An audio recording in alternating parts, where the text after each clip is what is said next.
ओम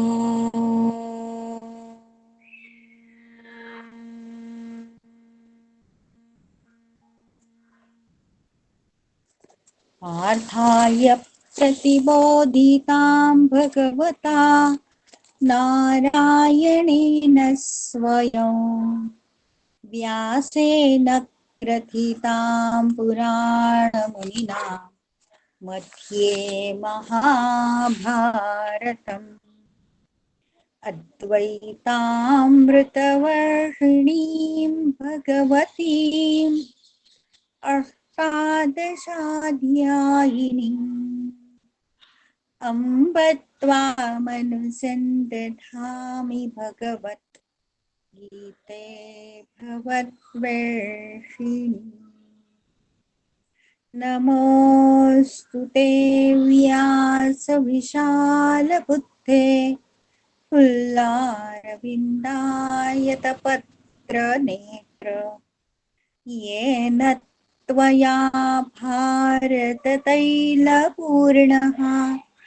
प्रज्वालितो ज्ञानमयः प्रदीपः प्रपन्नपारिजाताय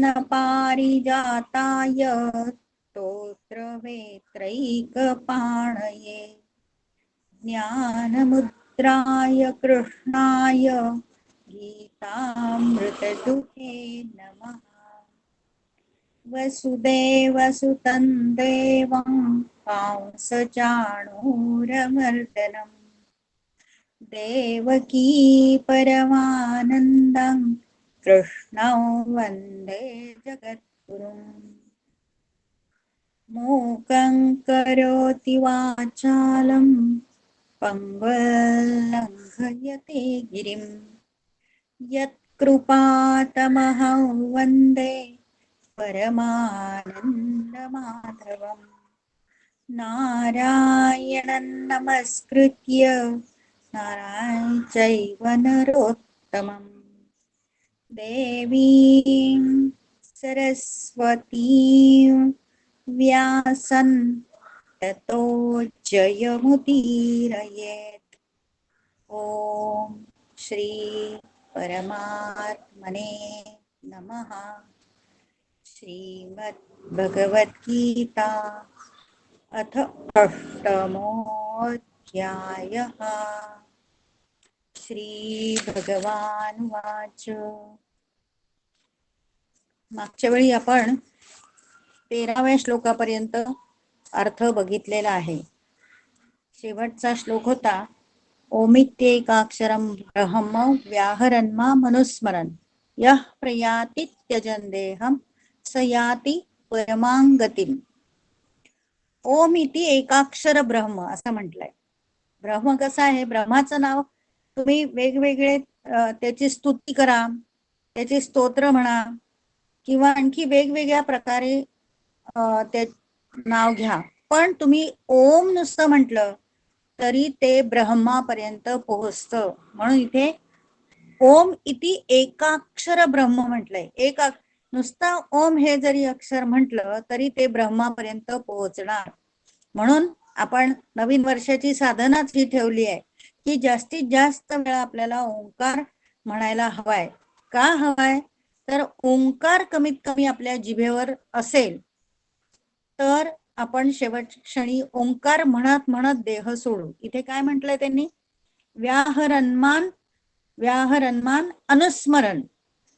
माझं नाव एकाक्षर ब्रह्म ओम हे घेत घेत, हे म्हणत म्हणत जर देह सोडला तर तोही मनुष्य परमगतीला जातो, असं इथे 13व्या श्लोकात सांगितलंय.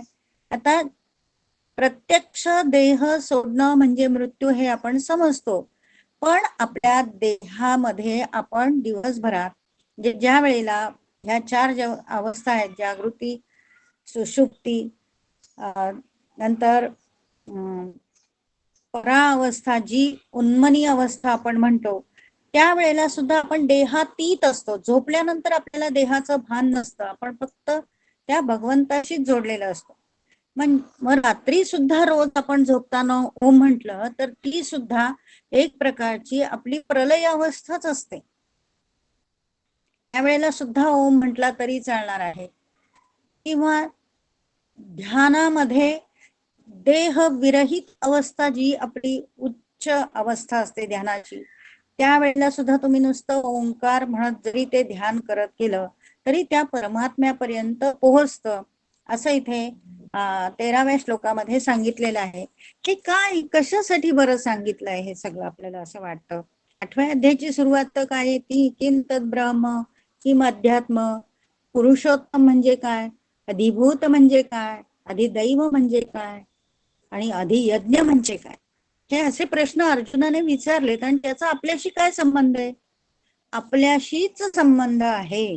कारण ज्या भगवंताचं कार्य कसं चालतंय किंवा भगवंताची यंत्रणा कशी आहे, तर ही ह्या 2 श्लोकांमध्ये आहे. अधिभूत, अधिदैव, अधियज्ञ, ब्रह्म, अध्यात्म, ही सगळी भगवंताची यंत्रणा आहे. निर्गुण निराकार परमेश्वराची सगुण साकारात आलेली यंत्रणा. आणि हे निरनिराळे त्याचे ज्याला आपण टप्पे म्हणूयात, भगवंताचे हे निरनिराळे टप्पे आहेत की जीवाशी नातं जोडण्याचे हे वेगवेगळे टप्पे आहेत. अधिभूत, अधिदैव, अधियज्ञ. मग ह्या जीवाचा जर तसा संबंध आहे, डायरेक्ट परमात्म्यापर्यंत आपण पोहोचू शकतो का? नाही पोहोचू शकत. त्यांनी जे जे निर्माण केलं आहे त्याच्याशी आपण ओळख करत करत करत आपण तिथपर्यंत जाऊन पोहोचू शकतो, असं हे वेदांत शास्त्राचा निर्णय आहे किंवा नियम आहे. तर हे कसं पोहोचवू शकतो? तर भक्ती मार्गाने, ज्ञान मार्गाने आणि कर्म मार्गाने. कर्म मार्गाने कसे पोहोचू शकतो? पहिल्या 6 अध्यायात सांगितलंय की आपण कर्म हे निष्काम केलं, निष्काम कर्मयोगाच्या द्वारे आपण तिथपर्यंत पोहोचू शकतो.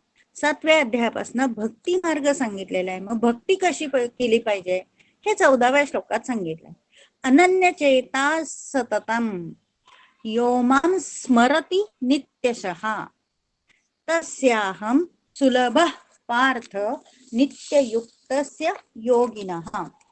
भक्ती योगाचं रहस्य सांगितलं या श्लोकामध्ये. कारण हा जो श्लोक आहे तो भक्ती मार्ग दाखवणारा आहे. भक्ती कशी सुलभ आहे हे सांगत आहे.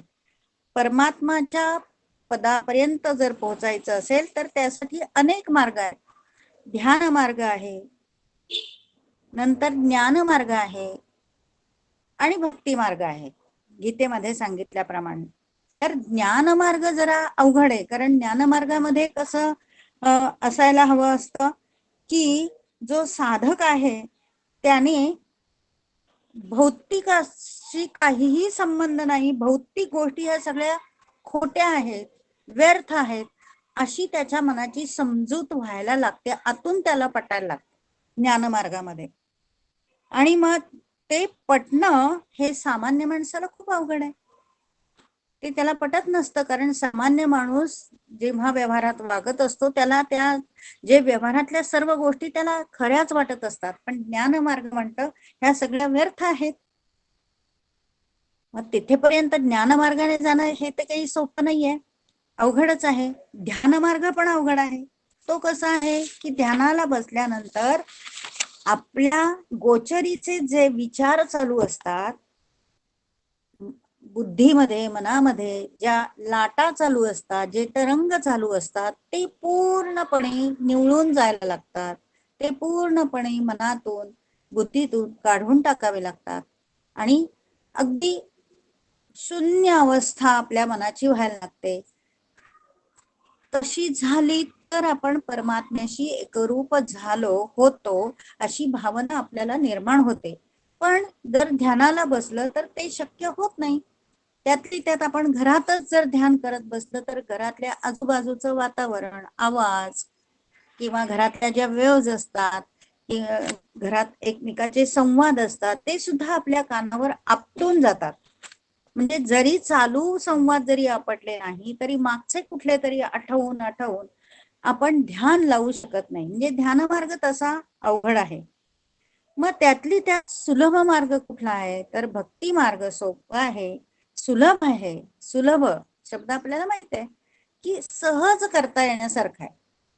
भक्ती मार्ग हा सहज होण्यासाठी सारखा आहे. आणि आपल्या गोंदवलेकर महाराजांनी तर सांगितलंय की फक्त तुम्ही नाम घ्या, श्वासागणित नाम घ्या, त्याला काहीही खर्च लागत नाही, त्याला काही वेळ लागत नाही, तुम्ही काम करता करता नाम घेऊ शकता, सहजगत्या होण्यासारखं आहे. म्हणून तस्याहम सुलभ पार्थ, भगवंताशी नित्य, नेहमी, नित्य याचा अर्थ जराही खंड पडू न देता अहोरात्र भगवंताशी जोडलं जाण्यासाठी योगिनः म्हणजे योगी माणसाने, म्हणजे आपण साधक जे असतो त्यांना योगी म्हटलंय गीतेमध्ये. तर अशा योग्यांनी अनन्य चेतास, न अन्य चेता, हा अनन्य याचा अर्थ न अन्य, न अन्य म्हणजे दुसऱ्या कुठलाही विचार, चेतास म्हणजे चित्तामध्ये कुठलाही दुसरा विचार न करता फक्त माझंच स्मरण जो करतो, यो माम, जो माम म्हणजे माझे, स्मरती स्मरण करतो, नित्यशः. आता स्मरण करणं म्हणजे एखादी मैत्रीण आहे आपली 25-30 वर्षापूर्वीची आणि आपल्याला ती आठवते आणि ते आपण कसं एकत्र करत होतो, खेळत होतो, अभ्यास करत होतो, एवढं आठवलं की झालं, ह्याला स्मरण म्हणत नाही, ती एक आठवण म्हणायची. स्मरण म्हणजे अंतःकरणापासून भगवंताचं नाम आपल्या जिभेवर येणं, चित्तात उतरणं, बुद्धीत उतरणं, त्याला स्मरण म्हणायचं. स्मरण हे सखोल असतं, खोल. एखादी जखम किंवा काटा खूप खोलवर रुजल्यावर तो आतमध्ये जाऊन जसं आपल्याला सलत राहतो, तसं हे स्मरण भगवंताचं झालं पाहिजे. क्षणोक्षणी भगवंताचं नाम आपल्याला घेता आलं पाहिजे, त्यालाच खरं स्मरण म्हणायचं. बरोबर आपण दुःख आलं की भगवंताचं स्मरण करतो, आठवण करतो, स्मरण सुद्धा नाही, आठवण करतो. तर ते इथे सांगितलेलं नाहीये. तर इथे चित्तामध्ये पूर्ण भगवंताचं स्मरण, अंतःकरणापासून स्मरण करायचं. आणि नुसतं स्मरण करायचं नाही, तर अनन्य आणि नित्ययुक्त हे 2 शब्द खूप महत्वाचे. नित्य पाहिजे. मग 4 दिवस आज काय पाहुणे आले मी नाही स्मरण केलं, आज काय आमच्याकडे लग्न होतं नाही स्मरण केलं, आज काय अमुक झालं मी आजारी पडले नाही स्मरण केलं, असं नाही पाहिजे. त्याला नित्ययुक्त म्हणत नाहीत. नित्ययुक्त म्हणजे आपला जसा श्वास आपल्या बरोबर सतत असतो, तसं भगवंताचं नाम आपल्या बरोबर सतत असायला पाहिजे. आणि अशा पद्धतीने जर आपण भगवंताची साधना केली, भक्ती केली, तर तो सगळ्यात सुलभ मार्ग आहे असं ते म्हणतात. आणि कशासाठी सांगितलंय, मग त्याच्या पुढच्या श्लोकात त्याचं फल सांगितलंय. का तर असं जर केलं तर मी त्याला सहज प्राप्त होतो, भगवंत असं म्हणतात, मी सहजच प्राप्त होतो त्याला. त्याच्यासाठी काहीही त्याला वेगळे कष्ट करावे लागत नाहीत. त्याला नर्मदा परिक्रमाला पायी चालायला जायला लागत नाही, किंवा त्याला कुठेतरी डोंगरातली देवी आहे वैष्णवी देवी, तिथे जायला लागत नाही. हे मी एक्झाम्पल सांगते, मी कोणावर असं दोष नाही सांगत आहे. पण त्याला असं कुठेही तीर्थयात्रा करणं किंवा वगैरे असं काहीही करावं लागत नाही. मी त्याला सहज तुमच्या बसल्या घरी, बसल्या जागी जे काम करत असाल तेव्हा मी तुम्हाला प्राप्त होऊन जातो, असं इथे खूप छान अर्थ या सुलभचं सांगितलेलं आहे. आणि मग असं झाल्यानंतर काय होतं, तर पुनर्जन्म, मामुपेत्य पुनर्जन्म दुःखालयम शाश्वत न अपनुवंती, तुम्हाला पुनर्जन्म मिळतच नाही. प्रत्येक माणसाला त्याच्या त्याच्या कर्मानुसार पुनर्जन्म मिळत असतो. कारण आपल्या पापपुण्य किंवा सत्कर्माची पूर्ण फेड झाल्याशिवाय, त्याचे पूर्ण भोग भोगल्याशिवाय आपल्या देहाची सुटका होत नसते. आणि ही सुटका एका जन्मातल्या कर्माची नसते. एका जन्मात तुम्ही जे कर्म करत असता ते पूर्णपणे सत्कृत्यच असेल असं नाही. मागील अनेक जन्माचं दुष्कृत्य आणि या जन्माचं सत्कृत्य असं मिळून आपलं प्रारब्ध ठरलेलं असतं. आणि हे अनेक मागच्या जन्मीची जी दुष्कृत्य आहेत, सत्कृत्य आहेत, ते पूर्ण झाल्याशिवाय, पूर्ण भोगून झाल्याशिवाय मरण येत नाही. आणि मरण येणं म्हणजेच पुनर्जन्म होणं, कारण गीतेचा सिद्धांत आहे तो. जातस्य हि ध्रुवो मृत्यू ध्रुवाय जन्म मृतस्य च तस्मात् अपरिहार्यते नत्वं शोचितुमर्हसि. दुसऱ्या अध्यायातला श्लोक आहे हा.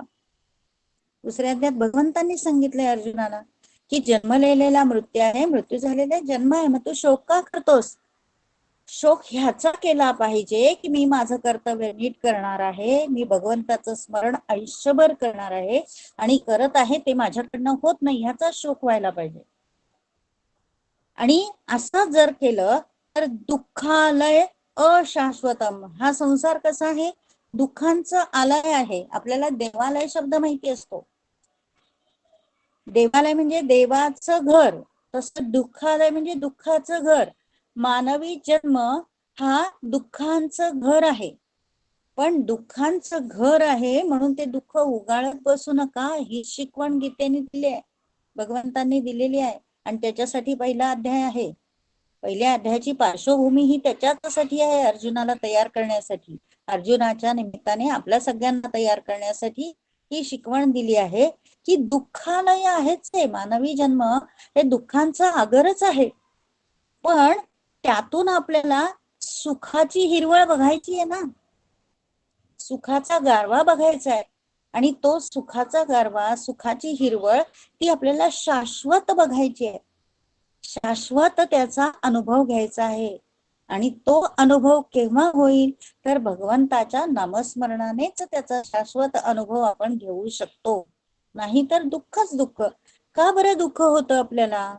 कारण आपण जी कृत्य करत असतो किंवा व्यावहारिक जगतामध्ये जे काही आपण चलनवलन आपलं चाललेलं असतं, त्या चलनवलनामध्ये आपल्या कामना आणि इच्छा ह्या अनेक असतात. एक इच्छा झाली की दुसरी इच्छा निर्माण होते, एक वासना झाली की दुसरी वासना निर्माण होते. ह्याला अंतच नसतो. ह्याला कुठेतरी ज्याचे मुळं आणि पानं आणि फांद्या अफाट अशा पसरलेल्या आहेत, त्याला अश्वत्थ वृक्षाची कल्पना दिली या संसाराला, तर त्याच्या मुळं पानं कोंब हे सारखं पसरतच असतं. वासना आणि कामना आणि इच्छा ह्याला कुठेतरी आपण प्रतिबंध घालायला हवाय. का घालायचा आहे प्रतिबंध? तर भगवंताचं नाम आपल्याला त्याच्याशिवाय मुखात येतच नाही. नाहीतर वासना मोह ह्या सगळ्या गोष्टी व्यावहारिक जगतामध्ये आपल्या समोर अगदी मी तर म्हणेन ध्वज घेऊन उभा राहिलेले असतात, रिद्धी सिद्धी सारख्या उभा राहिलेले असतात आणि त्याचं आपण सतत स्वागत करत असतो. पण आपल्याला जर भगवंताची प्राप्ती करून घ्यायची असेल तर त्यांना आपल्याला दूर करता आलं पाहिजे. आणि म्हणून मामुपेत्य पुनर्जन्म, एकदा हे सिद्धी मिळवलेले जे योगी लोक असतात ते भगवंताचं नाम घेऊन ह्या दुःखालयामध्ये राहत नाहीत, पुनर्जन्माला जात नाहीत. क्षणभंगूर असं हे संसार आहे. संसाराला क्षणभंगूर म्हटलंय आणि भगवंताच्या नामाला काय म्हटलंय? शाश्वत असं म्हटलंय. क्षणभंगूरच्या अगदी विरुद्ध शाश्वत, जे चिरकाल टिकणार आहे ते भगवंताचं नाम आहे, भगवंताचं स्मरण आहे, हे चिरकाल टिकणार आहे. पण संसार कसा आहे? शाश्वत नाही, क्षणभंगूर आहे. संसारातल्या सर्व गोष्टी ह्या तात्कालीन असतात, तेवढ्यापुरतं सुख देणारे असतात. पण भगवंताचं नाम हे जन्मोजन्मी तुम्हाला आनंद देणार असतं, असं 15व्या श्लोकामध्ये सांगितलंय. आता 16व्या श्लोकात काय सांगितलंय? आ ब्रह्म भुवनालोका पुनरावर्तिनोऽर्जुन मामुपेत्य तु कौन्तेय पुनर्जन्म न विद्यते. ब्रह्मलोकापर्यंत आ ब्रह्म भुवना लोका. आता इथे ब्रह्मलोकापर्यंतचा जो प्रवास आहे तो काही सहजासहजी नसतो. ब्रह्मलोकापर्यंतचा प्रवास म्हणजे मध्ये त्याला इंद्रलोक आहे, नंतर वरुण लोक आहे, असे अनेक लोक चढत चढत हा प्रवास करावा लागतो. हा कोणाचा प्रवास आहे? हा देहाचा नाही, आत्म्याचा प्रवास आहे. आणि ब्रह्मलोकापर्यंतचा प्रवास करण्यासाठी जसं तुम्हाला जर एव्हरेस्ट शिखरावर जायचं असेल तर अनेक टप्पे असतात. अनेक टप्पे पुढे जात जात किंवा तो ऑक्सिजनचा सिलेंडर वगैरे बरोबर घेऊन चढ उतार करत करत तो चढावा लागतो. तसा ब्रह्मलोक हे आपण एव्हरेस्ट शिखर आहे आपल्यासाठी असं म्हणूया. तर तिथेपर्यंत जाण्यासाठी मरण जसा शब्द आहे तसा ब्रह्म शब्द आहे. मरण म्हणजे मरणापर्यंत, तसं ब्रह्म म्हणजे ब्रह्मलोकापर्यंत 7 लोक आहेत. आपण मागच्या वेळी पाहिलं होतं की 7 मनुष्य जन्म जो होत असतो तो 14 लोकांमधून निर्माण होत असतो. 14 लोकांमधून. मग ते 14 लोक म्हणजे कुठले आहेत? तर सप्तस्वर्ग आणि सप्तपाताल. सप्त पाताल कोण आहेत? अतल, वितल, सुतल, तलातल, महातल, रसातल आणि परातल. परातल म्हणजे पाताळ. तर हे सप्त पाताळ. मग मृत्यूलोक म्हणजे पृथ्वीवर. या आधी आपण हे 7 जन्म किंवा 7 लोक फिरून आलेलो असतो 84 लक्ष योनीमध्ये. त्यानंतर आपण ह्या पृथ्वी लोकावर येतो आणि मग पृथ्वी लोकावर आल्यानंतर मानवी देहाचा विकास, आत्म्याचा विकास कसा करून घ्यायचा, तर तो ब्रह्मलोकापर्यंत जाण्यासाठी आपली आध्यात्मिक साधना करायची. त्यासाठी सप्तस्वर्ग आहे. मग हे सप्तस्वर्ग कोणते? तर भुआहा, स्वहा, महा, जनाहा, तपहा आणि सत्यलोक. हे नुसतं आपल्याला माहित असावं. पण आता आपल्या हातात काय आहे की भगवंताची साधना करणं आणि त्याच्या जास्तीत जास्त जवळ जाणं, एवढं तर आपल्याला माहित आहे. पुढे इथे गीतेने असं ज्ञान दिलंय की मधला जो ब्रह्मलोक आहे त्यापर्यंत जे लोक जात असतात मृत्यूनंतर, म्हणजे स्वर्गलोक हे मोक्ष मिळण्याचं ठिकाण नाही, ब्रह्मलोक हे मोक्ष मिळण्याचं ठिकाण आहे. मग त्याच्या आधी पृथ्वी लोकानंतर इंद्रलोक आहे, वरुण लोक आहे. असे वेगवेगळ्या लोकांचा, लोक म्हणजे तो प्रदेश किंवा अंतरिक्ष ज्याला म्हणूया आपण, अशा प्रवास त्या आत्म्याचा होत असतो. तिथे देह असतो असं नाही, कारण देह बदलत असतो. तोच देह राहील असं नाही, पण आत्मा तोच असणं. आणि तिथेपर्यंत ब्रह्मलोकापर्यंत जे लोक जात असतात ते पुन्हा या मृत्यू लोकात येतात. कारण प्रत्येक जीवाला त्याची साधना किंवा त्यांनी आध्यात्मिक प्रगती करण्यासाठी भगवंतानीच त्याला संधी दिलेली असते, त्याचा विकास करून घेण्यासाठी. म्हणून त्याला मानव जन्म पुन्हा पुन्हा मिळतो. तर ह्या मानव जन्मात येऊन आपण त्याचा उपयोग, सदुपयोग जर करून घेतला नाही तर पुन्हा हे दुःखालयामध्ये आपण कितपत पडत राहतो. दुःखालय म्हणजे संसार, त्याच्यामध्ये राहतो. मग जर आपल्याला दुःखालयामध्ये पडून नाही राहायचंय, सच्चितानंद घन परमात्म्यामध्ये जर जायचं आहे किंवा तो परमात्म्याचा आनंद कसा आहे तो जर मिळवायचा आहे, तर त्यासाठी भक्ती महत्वाची आहे. ब्रह्मलोकापर्यंतचे लोक जे जात असतात ते पुन्हा इथे मृत्यू लोकात येतात. आणि पण मला जे प्राप्त होणारे लोक आहेत, माझी साधना करून माझ्या पर्यंत जे लोक येणारे आहेत त्यांना पुनर्जन्म नाही. ते ब्रह्मलोकाच्याही पुढे जातात आणि ते माझ्यापर्यंत येतात, त्यांना पुनर्जन्म नाही. कारण मी कसा आहे तर कालातीत आहे, काळाच्याही पलीकडचा आहे. ब्रह्मलोकापर्यंतचा काळ हा काळाशी मर्यादित आहे. म्हणून ते जे आहे म्हणजे जे जन्म होणारे आहेत ब्रह्मलोकापर्यंतचे जन्म आणि मृत्यू ते अनित्य आहे. थोडक्यात म्हणजे ब्रह्मलोकापर्यंत मनुष्य हा मानवी देह धारण करून आध्यात्मिक प्रगती करून आध्यात्मिक साधना करून ब्रह्मलोकापर्यंत जाऊ शकतो. ब्रह्मलोकाच्या आधीचा कुठला आहे तर हा स्वर्गलोक आहे, इंद्रलोक आहे, वरुण लोक आहे आणि सगळ्यात महत्वाचा मृत्यूलोक आहे. सुरुवात कुठून होते? पातालांपासून होते.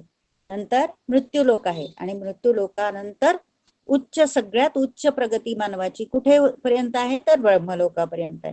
पण तरी सुद्धा इथे सांगितले ब्रह्मलोकापर्यंतचे जे लोक गेलेले आहेत ते पुन्हा इथे पृथ्वी लोकावर येतात. पण भगवंताची उपासना करणारे, सतत त्याचं नामस्मरण करणारे आणि वर नित्ययुक्त जे लोक आहेत, नित्ययुक्त योगी, हा योगी म्हटले त्यांना, जे माझ्याशी सतत जोडले गेलेले 24 तास जोडले गेलेले आहेत ते मात्र पुन्हा येत नाहीत. कशासाठी तर हे सुख दुःख सहन करायला येत नाही, ते पुण्यात्मा म्हणूनच पुढे जातात. आता इथे विश्वाची उत्पत्ती कशी झाली आहे आणि हे सगळं खरं आहे हे मुख्य या श्लोकावरून आपल्याला कळतं की हे सगळं जे आहे वर्णन केलेलं हे सगळं खरं आहे. जसा आपल्याला दिवस रात्र आहे तसं ब्रह्मदेवाला सुद्धा दिवस आणि रात्र आहे. त्या अर्थाचा हा श्लोक आहे की सहस्र युग पर्यंत महर्यद ब्रह्मणो विदुः रात्री युग सहस्रांतान ते हो रात्र विदो जना. सहस्र युग पर्यंत त्या सहस्र युग ब्रह्मलोक म्हणजे ऐहिक लोकातील जो ऐहिक म्हणजे आपल्या लोकातील आपला म्हणजे मृत्यू लोकाचा दिवस रात्र जसा असतो तसाच ब्रह्मलोकाचा सुद्धा दिवस रात्र आहे. ब्रह्मलोक म्हणजे ब्रह्मलोकामध्ये कोण जास्त राहतं? देवदेवता. तर त्यांना सुद्धा दिवस आणि रात्र आहे.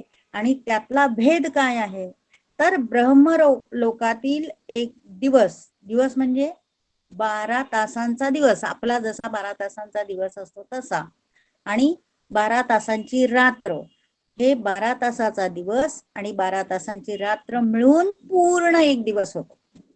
पण डे डे ज्याला आपण म्हणतो सनलाइट तसा हा ब्रह्मलोकातील दिवस म्हणजे पृथ्वीवरील सहस्र युगापर्यंत असतो आणि रात्र ही तेवढीच होते. आता सहस्र युगापर्यंतचा दिवस म्हणजे ब्रह्मदिवसाच्या एका दिवसाला कल्प असं म्हटलेलं आहे. गीता रहस्यामध्ये ह्याचं तक्ताच दिलेला आहे त्या कल्पाचा की ब्रह्मदेवाचा एक दिवस म्हणजे काय, ब्रह्मदिवस देवाची एक रात्र म्हणजे काय, ह्याचा सगळा तक्ता दिलाय. तर त्यावेळेच्या म्हणजे ज्यावेळी गीता झाली व्यासांनी लिहिली त्यावेळेच्या कालगणनेनुसार ब्रह्मदेवाचा एक दिवस म्हणजे मनुष्य लोकाची किती वर्ष होतात माहितीये? 4 अब्ज 32 कोटी वर्ष.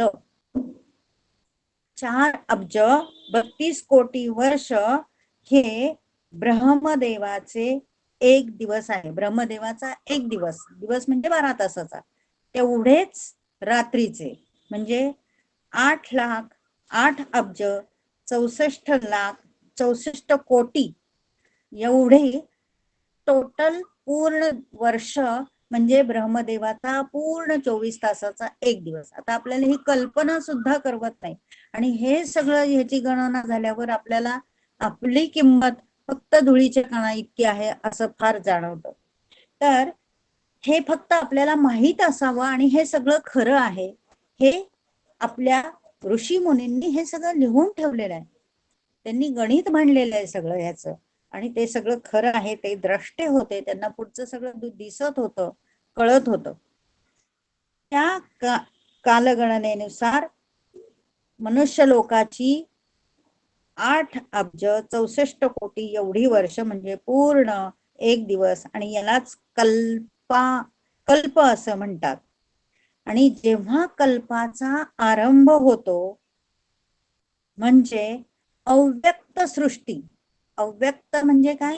व्यक्त नाही ती. व्यक्त म्हणजे डोळ्यांना दिसणं किंवा प्रत्यक्ष प्रगट होणं.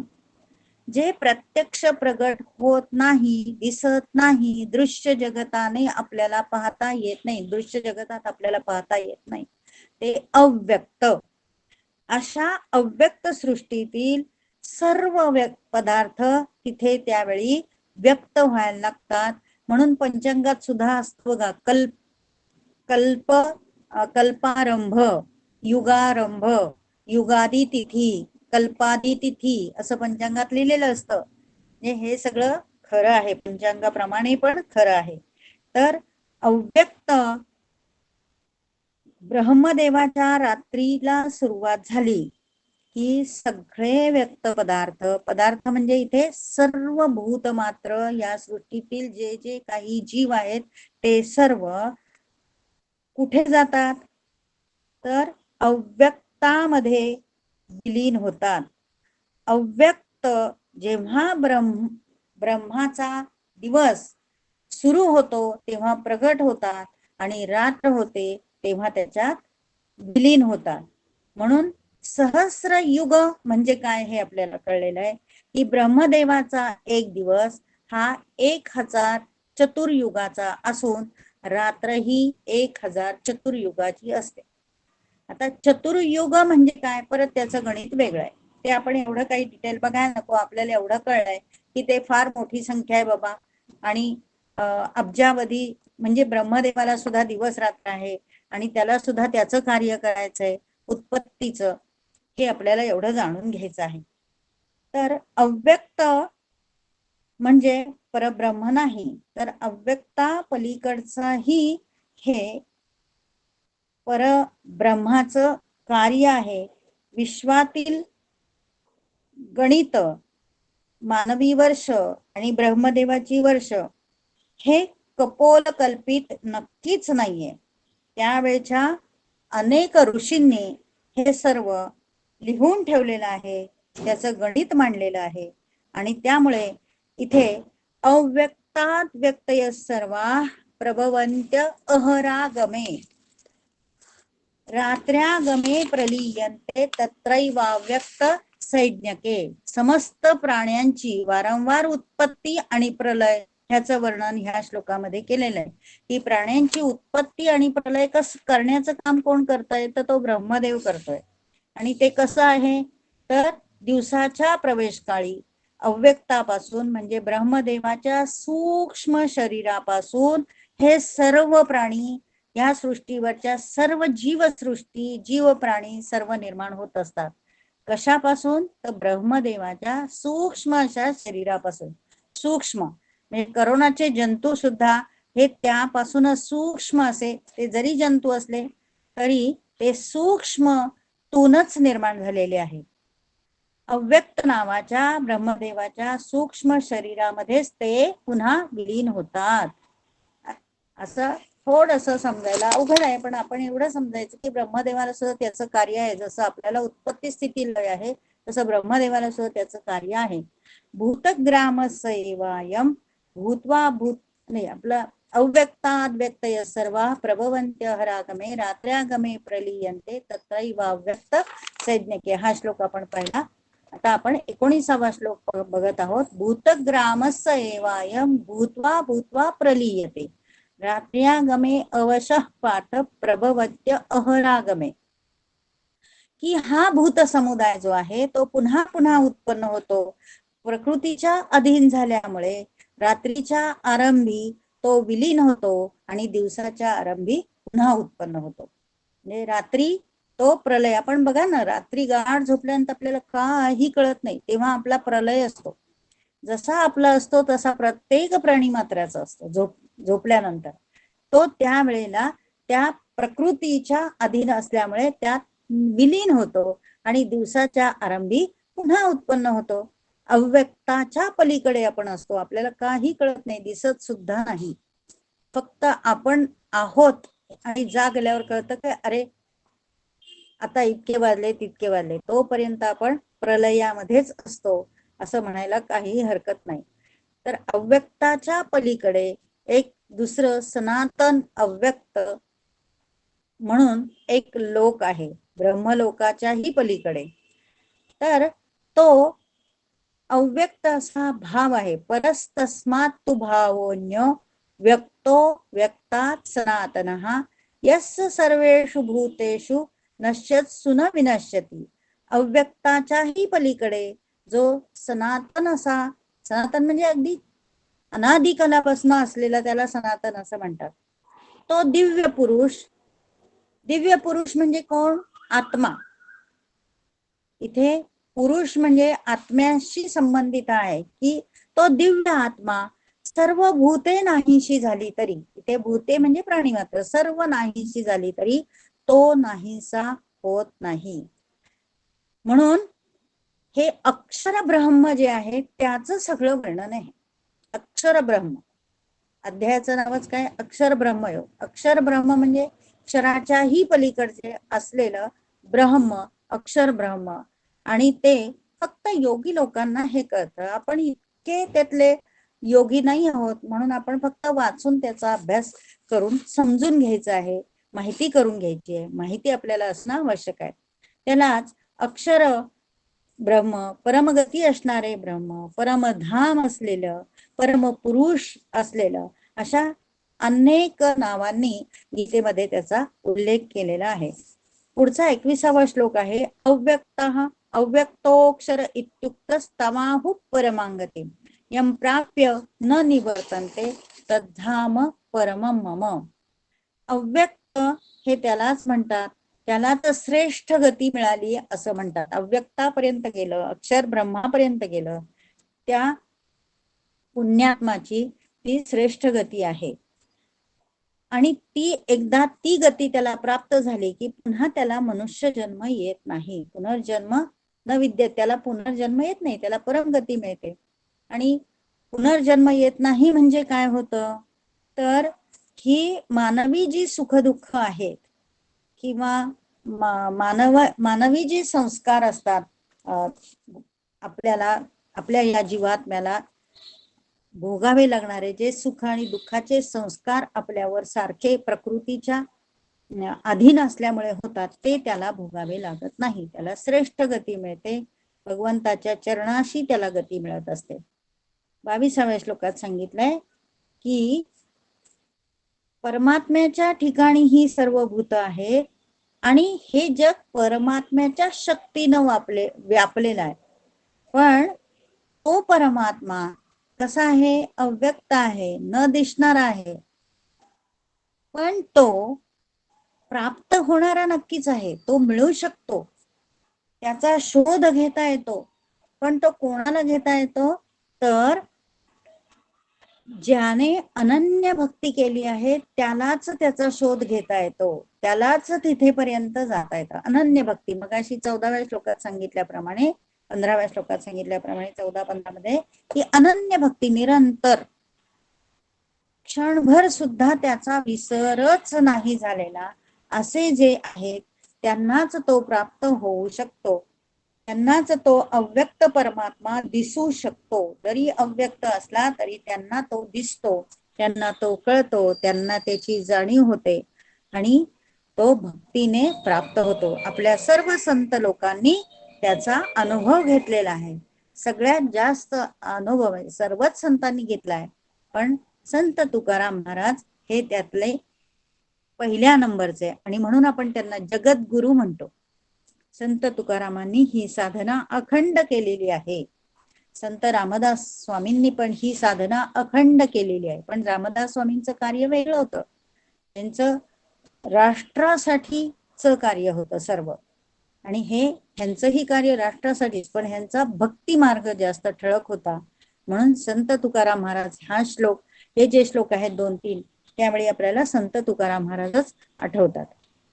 आता सामान्य माणसांची किंवा ह्या योगी माणसांची गती कशी असते बरं मृत्यूनंतर, हे पुढच्या काही श्लोकांमध्ये सांगितलेलं आहे की शुक्ल मार्ग आणि कृष्ण मार्ग. आता मार्ग म्हणजे आपल्याला पक्ष माहिती आहे, शुक्ल पक्ष आणि कृष्ण पक्ष. प्रतिपदेपासून पौर्णिमेपर्यंतचे जे पहिले 15 दिवस आहेत त्याला आपण शुक्ल पक्ष म्हणतो, आणि पौर्णिमेनंतरची जी प्रतिपदा ते अमावस्येपर्यंत जो काळ असतो तो कृष्ण पक्ष असतो. आणि त्याला त्या काळामध्ये जर शरीर सोडून एखादा जीवात्मा गेला, म्हणजे ज्याला आपण मृत्यू म्हणतो, शरीर टाकून एखादा जीवात्मा गेला तर त्याचा पुढचा प्रवास कसा असतो हे 24व्या श्लोकात सांगितलंय की त्या ज्या असा काळ जो आहे शरीराचा त्याग करून येणार. पण इथे योगी माणूस, मग योगी माणूस म्हणजे तो भक्ती मार्गातला असो, तो कर्म मार्गातला असो किंवा ज्ञान मार्गातला असो, कुठल्याही मार्गातला असो, त्याचा देह तो ह्या मृत्यू लोकामध्ये ज्या वेळेला सोडतो. आता देह सोडतो असं म्हटलंय, मृत्यू हा शब्द वापरले नाही आपण. माणूस मेला म्हणजे सगळं संपलं असं म्हणतो, नाही, तसं गीता सांगतच नाही.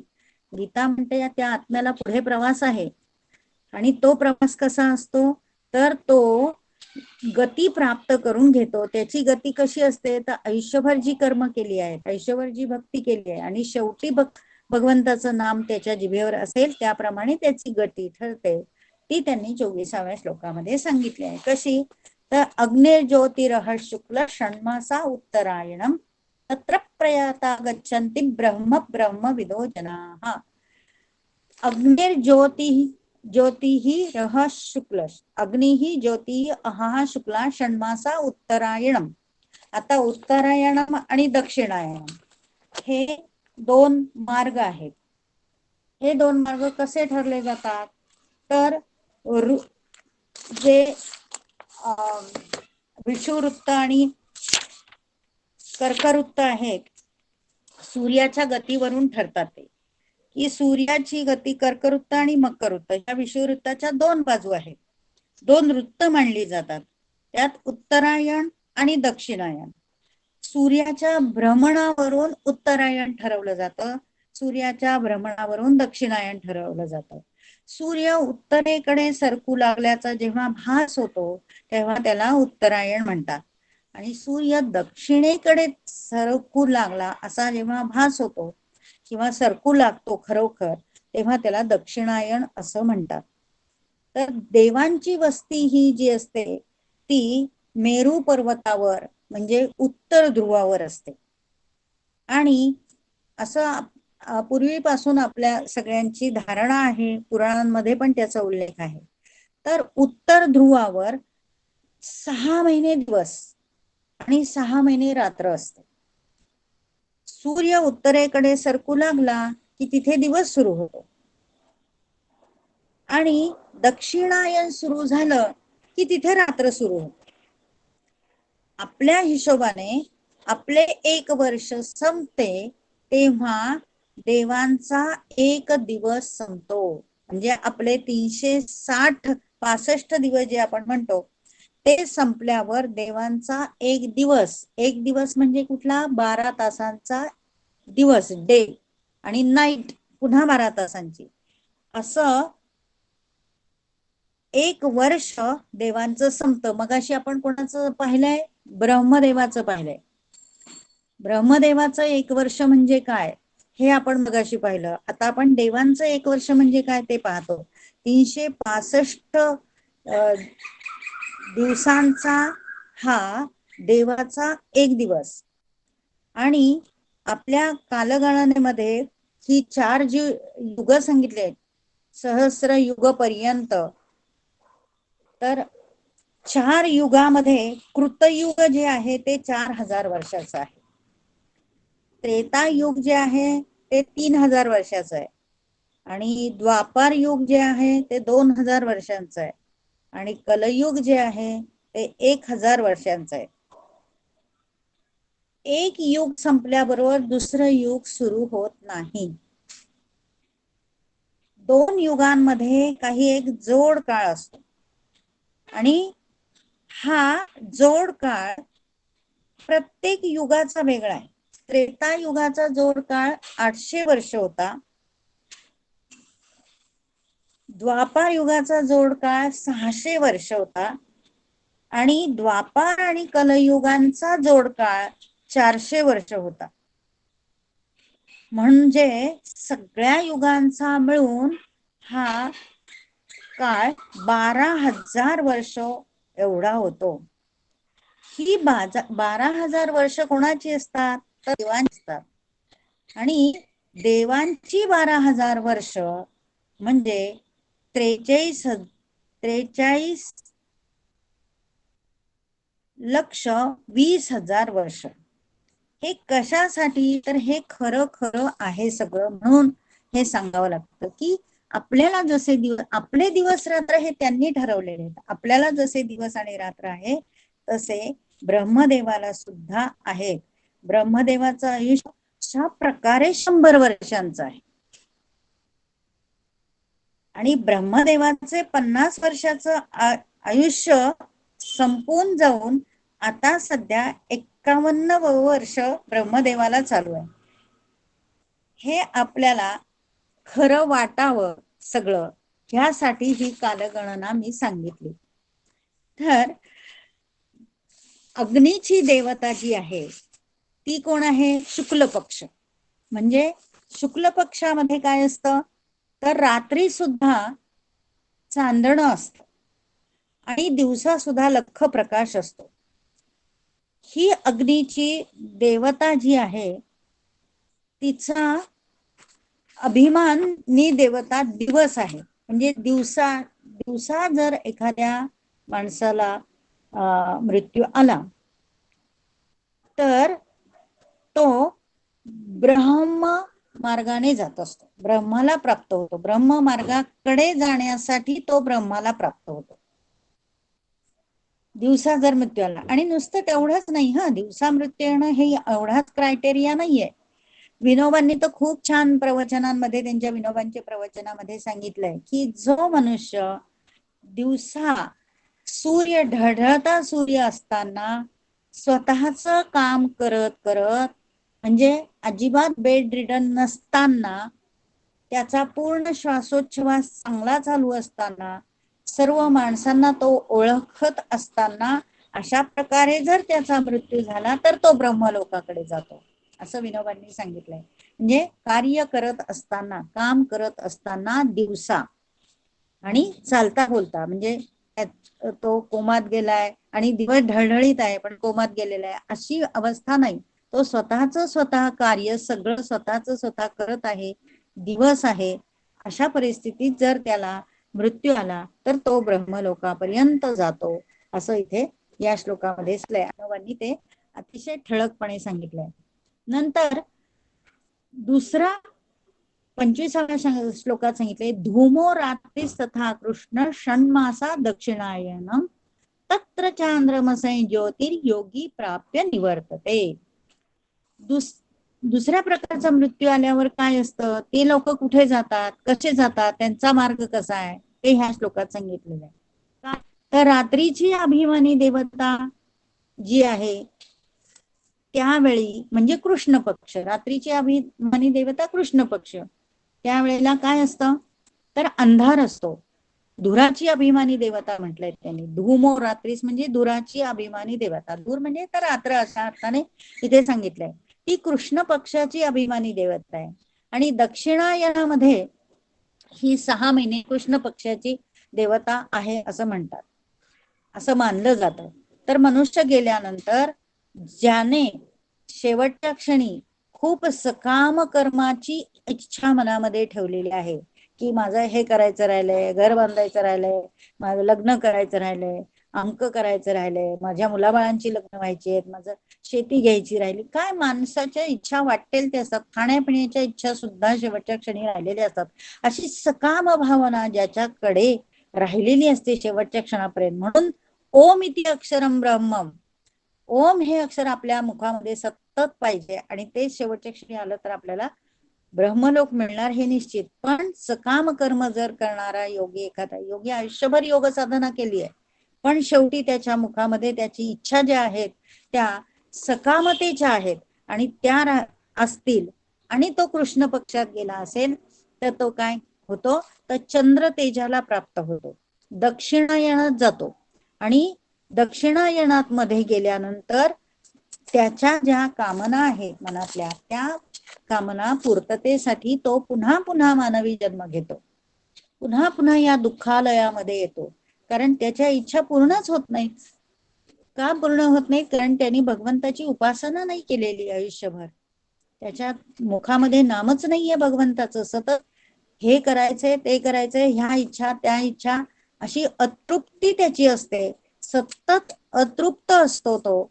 म्हणून तो पुन्हा पुन्हा मानवी जन्म घेतो. आणि म्हणून पुढच्या श्लोकामध्ये सांगितलंय, शुक्ल कृष्णे गती हे ते जगत शाश्वते मते एकया यातना आवृत्ती एकया याती अनावृत्ती अन्यया आवर्तते पुन्हा. ह्या 2 प्रकारचे लोक आहेत. शुक्ल पक्षाचा जो आहे तो दैवयान मार्ग, कृष्ण पक्षाचा जो आहे तो पियान. आणि एकाच्या बारे गेला तर तो त्याच मार्गाने पुन्हा जातो. म्हणजे ब्रह्मलोकाच्या मार्गाने गेला की ब्रह्मलोकाच्या मार्गानेच तो पुढे ब्रह्मलोकापर्यंत जातो. आणि दक्षिणायनामध्ये जर मृत्यू झाला तर तो पितृलोकाच्या मार्गाने जातो. आणि पितृलोकाच्या मार्गाने जाण्याचं फल काय आहे तर तो पितृलोकापर्यंत जाऊन पुन्हा तिथून पुन्हा मृत्यू लोकामध्ये येतो. आणि त्याची गती ही ब्रह्मलोकापर्यंत, अक्षर ब्रह्मापर्यंतची गती नाही. तो पुन्हा पुन्हा या मृत्यू लोकामध्ये यायला पडतो, येऊन पडतो, आणि मग त्याची गती ही कायमची तशीच राहते. म्हणून दक्षिणायन मृत्यू आणि रात्री झालेला मृत्यू या दोन्हींचं वर्णन इथे केले आहे. पण दोन्ही गती ह्या वाईट नाहीयेत. केव्हा वाईट नाहीये तर भगवंताचं नाम तुमच्या जिभेवर असेल तर त्या वाईट नाहीये. कारण भगवंताचं नाम घेत घेत जरी दक्षिणायनामध्ये मृत्यू झाला तरी ते सत्कर्म करण्यासाठीच पुन्हा या पृथ्वी लोकावर येतात. त्यांच्या हातून सत्कर्मच होतं, जगाच्या कल्याणाचंच कार्य होतं, जरी इच्छा राहिल्या असल्या तरी. कारण त्यांच्या मनातल्या इच्छा ह्या राष्ट्रासाठी, जगासाठी, दुसऱ्याच्या कल्याणासाठी असतात. असे लोक जरी दक्षिणायनात गेले तरी सत्कर्म करण्यासाठी येतात. हा पॉइंट इथे महत्वाचा आहे. नैते 27वा श्लोक आहे. नैते श्रुती पार्थ जानन योगी मुह्यति कश्चन तस्मात् सर्वेषु कालेषु योगयुक्तो भवार्जुन. दोन्ही गतीने जाणारे वाईट नाही, पण हे दोन्ही मार्ग जर तत्वतः आपण जाणून घेतले तर कोणताही योगी, मग आता आपण योगी समजूया, आपण गीता शिकतोय, आपण साधना करतोय, आपण योगी समजूया, आपल्यासारखा योगी कुठल्याही काळात मृत्यू आला तरी मोहित होणार नाही, आपल्याला वाईट वाटणार नाही, कारण आपण भगवंताचं नाम घेत आहोत. आणि म्हणून भगवंतानी अर्जुनाला सुद्धा सांगितलंय काय, की तू समत्व बुद्धी ठेव, सतत तुझ्या कर्माबद्दल समत्व बुद्धी ठेव, तुझ्या भक्तीबद्दल समत्व बुद्धी ठेव, म्हणजे पुन्हा निरंतर साधना ठेव, तू सतत परमेश्वराचं नाव घेत राहा, म्हणजे तुला नक्कीच माझ्या प्राप्तीसाठी वेगळं काहीही करावं लागणार नाही. तस्मात सर्वेषु कालेषु, म्हणून मी तुला सांगतोय की सर्व काळी तू फक्त माझं नाव घेत राहा. माझं म्हणजे इथे श्रीकृष्ण ह्या व्यक्तीचं नाही, भगवंताचं नाव घेत राहा आणि योगयुक्त हो. योगयुक्त, योग म्हणजे काय, परमेश्वराशी जोडलं जाणं. युक्त म्हणजे जोडलं जाणं, योग म्हणजे भगवंताचं स्मरण करून त्याच्याशी जोडलं जाणं. आणि पुन्हा एकदा भगवंतानी इथे भक्तीचाच मार्ग सुलभ आहे आणि तो त्याला ठळक करून सांगितलाय, पुन्हा ह्याच मार्गाला यायला सांगितलंय, म्हणून ह्या श्लोकावर भर दिलाय. तस्मात, म्हणून तू हे कर काय, सर्वेषु कालेषु योगयुक्तो भव अर्जुन. अशा प्रकारे भगवंतानी अर्जुनाला योगयुक्त व्हायला सांगितलंय. कारण काय, की हेच फळ काय आहे, तू अनेक वेदांचा अभ्यास केलास, अनेक यज्ञ केलेस, कित्येक वर्ष तपश्चर्या केली आहेस, खूप दान केलं आहेस, त्यापासून जे पुण्याचं फळ तुला मिळणार आहे त्याच्यापेक्षा जास्त फळ तुला काय, अत्तेतितच सर्वमिदम ह्या शब्दाला अधोरेखित करायचंय. त्या सर्वांपेक्षा सगळ्यात जास्त तुला पुण्य किंवा फळ कशाच पासून मिळणार आहे, तर तू माझं नामस्मरण केलं तर. म्हणजे नामस्मरणाचं महत्व खूप सांगितलेलं आहे. तर तू त्या सगळ्या ज्या ह्या युक्त्या सांगितल्या आहेत भगवंतांनी पुण्य प्राप्त करण्याच्या, काय की वेदांचा अभ्यास करणं, यज्ञ करणं, तप करणं, दान करणं, असे वेगवेगळे मार्ग लोक करत असतात, त्यापेक्षा नामस्मरण केलं, माझ्याशी तत्वाने जाणून घेतलं, मला माझ्याशी भक्तीने तू जोडला गेलास, तुझ्या चित्तात माझं सतत नाम नित्ययुक्त तू राहिलास, तर तू नक्कीच निसंशयपणे, असं म्हटलंय, निसंशयपणे तू त्या सर्व गोष्टींच्याही पुढे जाऊन सनातन अशा परमपदाला, ब्रह्मलोकाला, ब्रह्मापर्यंत, माझ्या चरणापर्यंत तू येऊन नक्कीच मिळशील. माझ्या म्हणजे इथे परमात्मा असा अर्थ घ्यायचा आहे, श्रीकृष्णाचा नाही. तर अशा प्रकारे भक्ती योगाचा हा कळस आहे. समजायला थोडा अवघड असला तरी आपण एवढंच लक्षात ठेवायचं की भक्ती योग साधायचा, सतत योगयुक्त राहायचंय, परमेश्वराचं सतत स्मरण करायचंय. सतत परमेश्वराचं जर आपण स्मरण केलं, आपले रोजचे व्यवहार तर आपण करतच असतो, करणारच आहे. पूर्व संस्काराने आपण आपसुक उठणार, सकाळी सगळं स्वतःच आवरणार, घर झाडणार वगैरे ही आपली दैनंदिन कामं तर आपण करणारच. स्वयंपाक करणार, आपल्याला जे काय आपल्या वाट्याला जे कर्म आलंय ते आपण करणारच. पण त्याच्याबरोबर नामाची जोड असणं अतिशय आवश्यक आहे. म्हणजे ते जे कर्म करतो तेच कर्मच ज्ञानयुक्त होऊन जातं.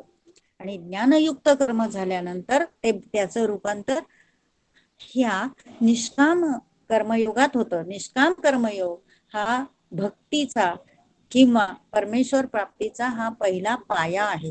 आपल्या हातून असं कर्म होत गेलं की आपलं अंतःकरण शुद्ध होतं, चित्त शुद्ध होतं. मनामधले जे पापविषयक विचार असतात, किलमिष जे असतात मनामधले, ते सगळे निघून जातात. हळूहळू ते निवळायला लागतात आणि आपल्या पुढे फक्त एकच ध्येय राहतं, भगवंत आणि भगवंत. आपण त्याचं सतत जर स्मरण केलं तर भगवंत प्राप्ती काही अवघड नाही.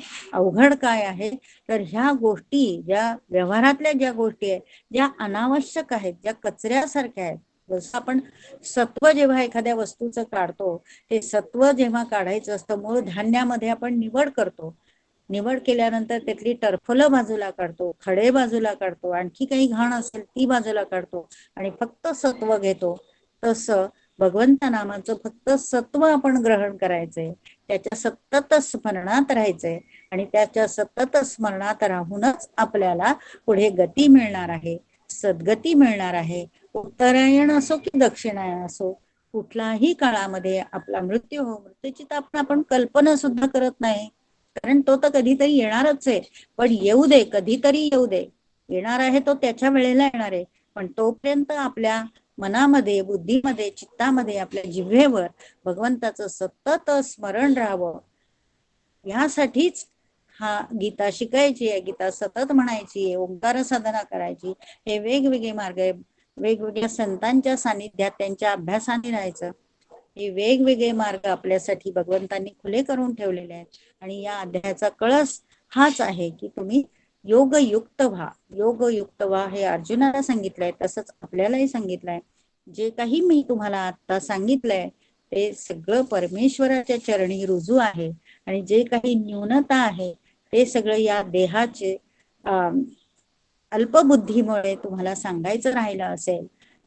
एवढं सांगून आजचा हा 8वा अध्याय, अक्षर ब्रह्म योग नावाचा अध्याय आज आपण पूर्ण केलेला आहे.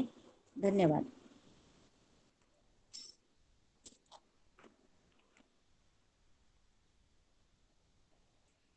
हॅलो.